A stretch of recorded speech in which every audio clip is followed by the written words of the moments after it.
ఒక గాడిద చెప్పింది, మనుషులలో ఉండే ఈ 3 లక్షణాలు చెప్పుకోవడానికి చేదుగా ఉన్నా అవన్నీ కూడా సత్యాలు అని. ఒకసారి ఒక గాడిద మరణించింది. ఆ తర్వాత యమధర్మరాజును చేరుకుంది. యమధర్మరాజు గాడిదతో అంటున్నాడు, నువ్వు గాడిదలాగా పుట్టి కూడా ఎవరిని ఎప్పుడు బాధ పెట్టలేదు.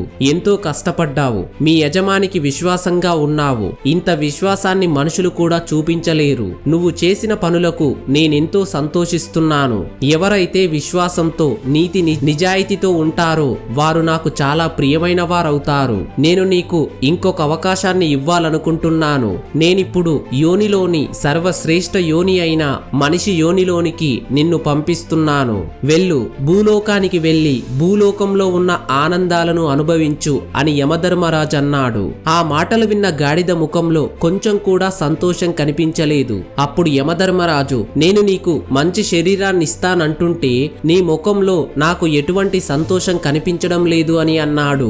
అప్పుడు ఆ గాడిద, యమధర్మరాజా, మనుషులు తమ కర్తవ్యాలను ఎప్పుడో మర్చిపోయారు. వారిలో విపరీతమైన నీచబుద్ధి పెరిగిపోయింది అంటుంది. కాని మనుషులు చేసిన కర్మలను నేను ఎప్పుడైతే చూశానో అప్పటి నుండి నాకు అసలు మనిషి జన్మే ఇష్టం లేదు. అప్పుడు యమధర్మరాజు వేదాలలో చెప్పబడినట్టు సర్వశ్రేష్టమైన మానవ శరీరాన్ని పొందడం కోసం స్వర్గలోకంలో ఉన్న దేవతలు కూడా ఎదురు చూస్తూ ఉంటారు మనిషి జన్మ ఎత్తడానికి అన్నాడు. కాని నువ్వు మానవ జన్మ వద్దంటున్నావు. నువ్వు ఏం చూశావని, నువ్వు ఎందుకింత భయపడుతున్నావు, బాధపడుతున్నావు అని అడిగేసరికి, యమధర్మరాజా, నేను చెప్పే విషయాలను విన్నట్లయితే మీరు కూడా మనుషుల విషయంలో భయపడతారు, బాధపడతారు. భూలోకంలో మనుషులు మనుషులలాగా లేరు. భూలోకంలో వారు మేము స్త్రీలమా పురుషులమా అని కూడా మర్చిపోతున్నారు. వారి బాధ్యతలను మర్చిపోయారు. మనుషులను చూస్తే అనిపిస్తూ ఉంటుంది, భూలోకంలో అన్నిటికంటే నీచమైన యోని మనిషి యోని అని అనిపిస్తూ ఉంది. యమధర్మరాజా, మీరు కావాలంటే ఏదొక యోనిలోకి పంపించండి, కానీ మనిషి యోనిలోకి పంపించకండి. లేదంటే మళ్ళీ నన్ను గాడిదలాగానే ఈ భూలోకానికి పంపించండి.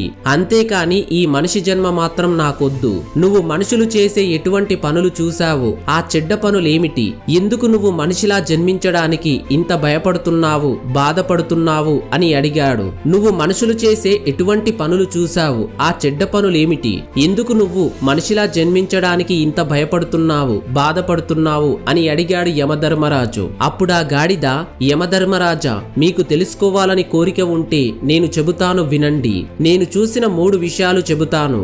మొదటి విషయం ఏమిటంటే, ఒకసారి ఒక యువ పండితుడు కాశీలో విద్యను అభ్యసించడానికి వెళ్ళాడు. తను 12 సంవత్సరాల పాటు విద్య అభ్యాసం పూర్తి చేసి తిరిగి ఇంటికి వచ్చాడు. ఇంటికి వచ్చిన తర్వాత ఆ పండితుడు తన తండ్రితో చెబుతున్నాడు, నాన్నగారు, వేదాంగాలు నేర్చుకున్నాను కాబట్టి మీరు నన్ను ఎటువంటి ప్రశ్న అయినా అడగవచ్చు. నేను దానికి సమాధానం చెబుతాను అని అన్నాడు.